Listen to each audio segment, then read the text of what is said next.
Welcome sa Catalina Lake. Ito guys, ang ating model, si Mrs. Jen at si Red. So thank you sa aming mga client na nag-avail ng lot po dito sa Catalina Lake. At ito located sa Barangay Tagburos. At yun, para sa mga gusto mag-invest sa Sutu Grande, yung building po na yun, condominium na hotel, kaya po siya tinawag na condotel. At ito yung pinakamaganda dito sa Catalina Lake, yung amenities. Ito yung clubhouse. Ayan. May swimming pool, may playground para sa mga bata, may basketball court, and then yung function room sa mga meeting at gathering.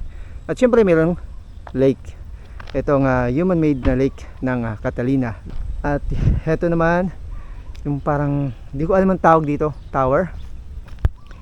Ayan, sa mga kapwa nating agent, Filipino Homes, shout out kay Boss Princess at kanyang mga secretary na mga TikTokers, shoutout po sa inyo.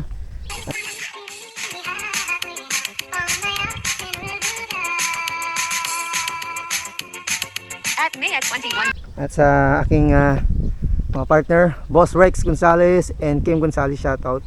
Dito tayo nakakasabay mag-jogging dito. So abangan niyo po yung ating video. Balik muna kami sa aming ibang appointment sa araw na to.